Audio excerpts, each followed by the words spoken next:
आप सब लोगों का मैं अभिनंदन करता हूँ और आप लोगों के बीच साहब निश्चित तौर पर आइए आपको ब्रीफ करेंगे।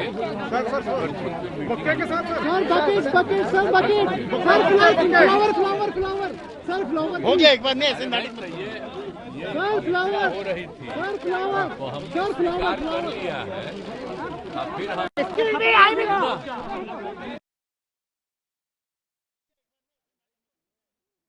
नीतीश कुमार मीडिया से मुखातिब हैं, ललन सिंह भी उनके साथ दिखाई दे रहे हैं, केसी त्यागी भी नजर आ रहे हैं।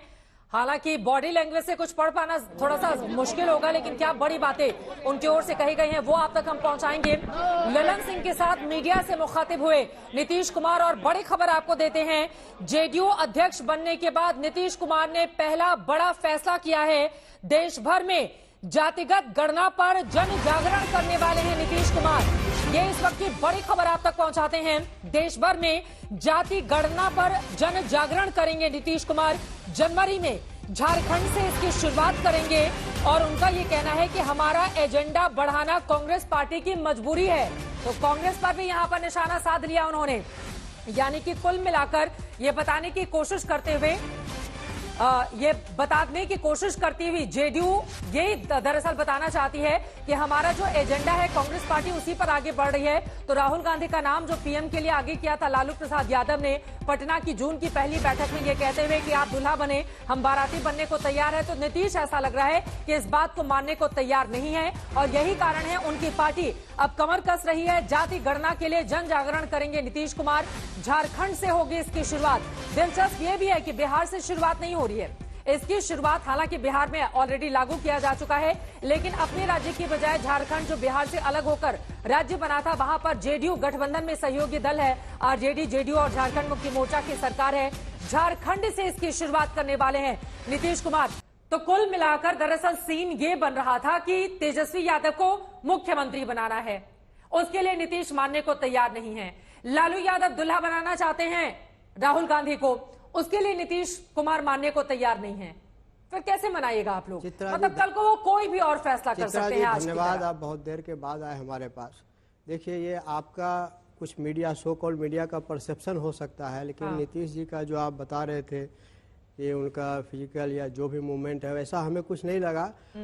कल भी उन्होंने बताया था कि भैया हमारा ये सालाना बैठक होता है, उसमें स्वाभाविक प्रक्रिया है कि भाई राष्ट्रीय अध्यक्ष चेंज होना होता है। हर पार्टी में होता है, हमारे पार्टी में होता है, भाजपा में होता है, सब पार्टी में होता है।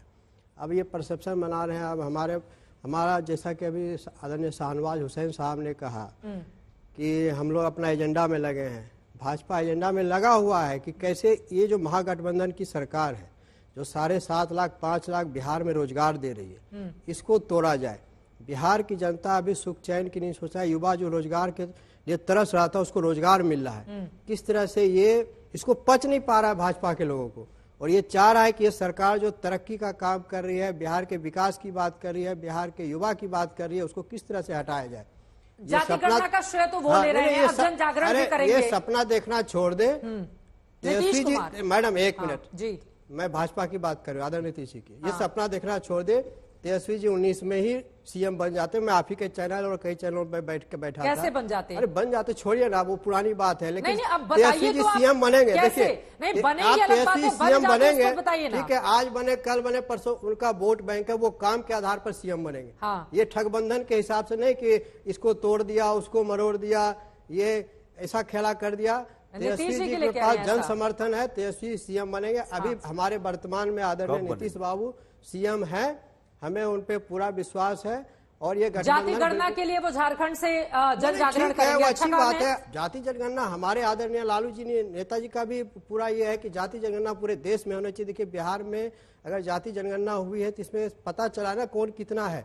आप पेड़ पौधे की गणना कर रहे हैं, जानवर की गणना कर रहे हैं, अरे भाई जाति की जनगणना होगी तो क्या हो गया? जाति जनगणना होनी चाहिए पूरे देश में। जाति गणना हो जाएगी तो क्या हो क्या होगा? पता चले ना कौन किसका हिस्सा खा रहा है। मैडम, आज इतने सालों से जो लोग दबे कुचले लोग हैं, पीछे उसको दबाया जा रहा है। आप 75 सेक्रेटरी युवा यही गरीब है, और आप लोग कहते नहीं बहुत जरूरी है जानना कि कितने जाति हैं। आप सुनिए, 75 से 80 सेक्रेटरी, तो राहुल गांधी जी खुद बोले कि भाई मंत्रालय में कितने ओबीसी, कितने SC ST सेक्रेटरी है। पता चले ना कौन किसका हिस्सा खा रहा है, कौन ऊपर बैठा हुआ रहा है, किसको किसका हक अब इस देश में अगर एक पिछड़ा प्रधानमंत्री है, इस देश में एक आदिवासी राष्ट्रपति है, और आप यहाँ पर कह रहे हैं कि नहीं देश में जातिगत जनगणना कराओ ताकि पता चले कि कौन पिछड़ा हुआ है। गणना हो रही है, जानवरों की गणना कर रहे हैं, तो जाति की जनगणना कर रहे हैं, तो क्या अरे कोई दिक्कत नहीं है, बिहार में जितने पैसे गणना पे आप खत्म करेंगे उतने में रोजगार दीजिए। मेरा ये सीधा दिया जा रहा है ना, गरीब को आप जाति देखकर रोजगार देंगे या गरीब को गरीब देखकर रोजगार देंगे? पेट में दर्द है, 3.5 लाख टीचर की बहाली हुआ, स्वास्थ्य में बहाली हो रही है, PWD हर जगह बहाली हो रही है, बिहार के कॉर्पोरेशन में बहाली चल रही है। नहीं, रोजगार के जो BPSC के तहत आ रहा है उसको रोजगार मिल रहा है, BPSC के परीक्षा में जो पास होकर के आ रहा है उसको रोजगार मिल रहा है। इसमें कहा जाते करके ऐसा तो पहले से लागू था ना? नहीं, पहले से लागू था सर, तो BPSC जो पास होगा जो पढ़ेगा वही ना आएगा। देखिए हम लोग के ऊपर खामखा बिना वजह का जाति अरे बीते 32-35 सालों से या तो वहां पर लालू यादव जी हैं या तो नीतीश कुमार जी हैं। अब ये बोले हजारों साल से बावजूद अगर बिहार, आप मुझे एक बात बताइए, नहीं अभिषेक यादव जी, एक बहुत विनम्रता से, आपकी बात बिल्कुल सही है, बिल्कुल सही है। मैं आपसे पूछ रही हूँ, किसी भी एक मानदंड पर बिहार अगर देश में टॉप 1 पर हो, टॉप 1 छोड़ दीजिए, टॉप 5 में हो, आप मुझे बता दीजिए। बिहार के साथ हमेशा सौतेला व्यवहार किया गया। अरे भैया, क्यों नहीं? और बिहार एक बार बताए, अभी 17 साल भाजपा थी वहाँ पे, क्या किया भाजपा बताइए ना? कितनी फैक्ट्री लगा लिया, क्या किया? अरे शाहनवाज जी साहब बैठे हुए हमारे बड़े भाई आदरणीय है, जो अभी हमने दिया, ये बड़ी बड़ी बात करते हैं, क्या मॉल धीरेन्द्र जी के पास में जाऊंगी। अभी 3 राज्यों के नतीजे सामने आए। कांग्रेस पार्टी की ओर से जाति गणना की बात तीनों ही राज्यों में बताई गई। एक राज्य में खुद मुख्यमंत्री जो उस वक्त के रहे थे छत्तीसगढ़ के, उनकी ओर से स्वीकार किया गया कि हमने भैया गणना तो करा ली थी, हमने डेटा सार्वजनिक नहीं किया, लेकिन उसके बावजूद बीजेपी को वोट मिला है। तो आप लोगों की ये बातें समझ में नहीं आ रही है। मैं आपसे पूछ रही हूँ, बिहार, एक सेकंड सर, बिहार के बारे में दक्षिण भारत में कुछ नेताओं की ओर से इंडिया गठबंधन के लोग किस तरह की अभद्र भाषा का इस्तेमाल करते हैं, मुख्यमंत्री की ओर से कोई बयान सामने नहीं आता है। मैं पूछ रही हूँ, टॉप 5 में बताइए बिहार टॉप पर किस लेवल पे है? आप कह रहे हैं कि नहीं हम नहीं बता सकते, हमारे साथ भेदभाव कौन भरोसा करेगा? अभिषेक जी, आपकी हर देश का DGP आज बिहारी है। अरे पिछले 5 सालों से कितना डेवलपमेंट हुई, ये भी तो आप गिनिए ना। आपकी रोड्स, आपके स्कूल, आपके अस्पताल, आपके एजुकेशन, आपकी हॉस्पिटल, आपकी ये अभी आपने 3,000 एम्प्लॉयमेंट जो आपने दिया, क्या यूपी ने 3.5 लाख सॉरी यूपी ने दिया क्या? यूपी से लोग, यूपी से झारखंड से, वहाँ पे बगल में मध्य प्रदेश छत्तीसगढ़ से आके लोग मास्टर, हरियाणा से आके मास्टर। टॉप पर किस मामले में ला रहा है आपका राज्य? दोनों लोग सोच लीजिए, आप गूगल कर लीजिए, फिर जवाब दीजिएगा। धीरेन्द्र कुमार जी, लेकिन यहाँ पर देखिए, इन लोगों की पार्टी का आपस का मामला है, ये लोग अपने हिसाब से डिसाइड करेंगे। आप लोगों को ज्यादा खुश होने की जरूरत नहीं है। धीरेन्द्र कुमार जी और नीतीश कुमार, आप जान रहे हैं बिहार के चाणक्य के तौर पर हैं।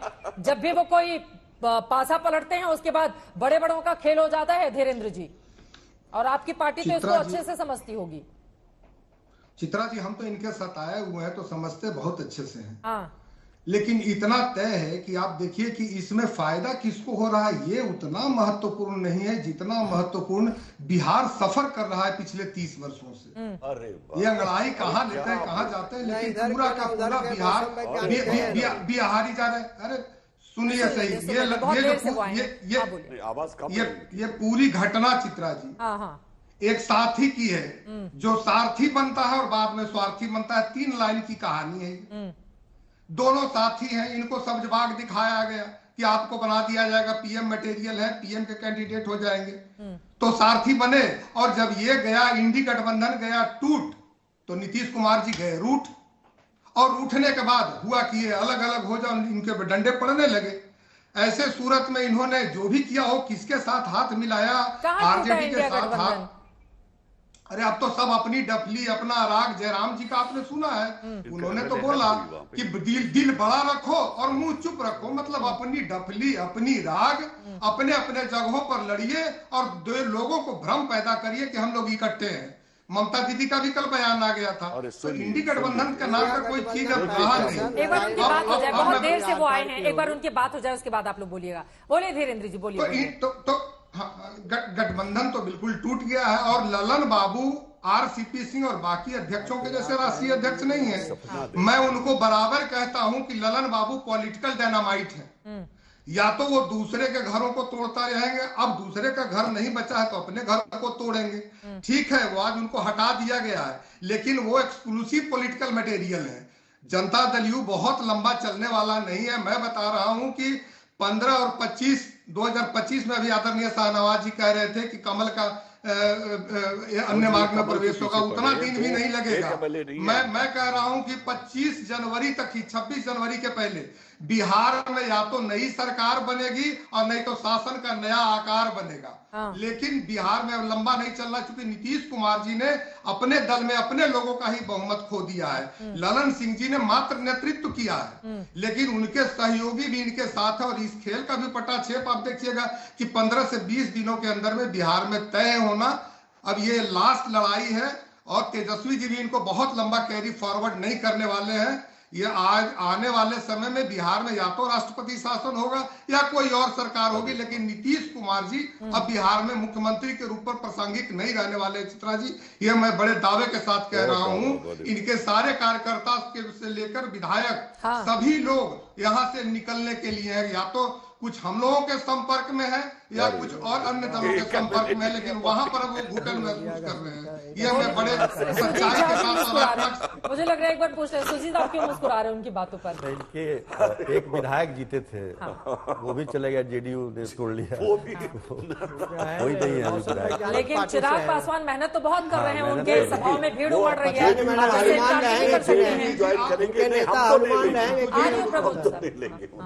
प्रमोद कृष्णन जी कुछ बोलना चाह रहे हैं, बोलिए आचार्य जी, फिर आ रही हूँ शहनवाज जी आपके पास।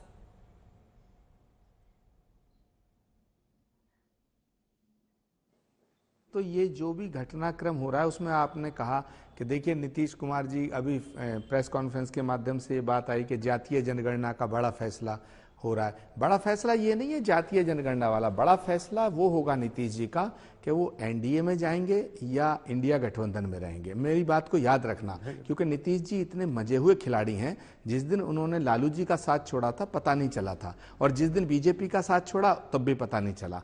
अब विषय आता है कि इस घटनाक्रम का पॉलिटिकल जो फायदा है वो किसे मिल रहा है, वो मैं दोबारा कहना चाहता हूँ, वो इसमें डायरेक्ट और इनडायरेक्ट बीजेपी को फायदा मिल रहा है।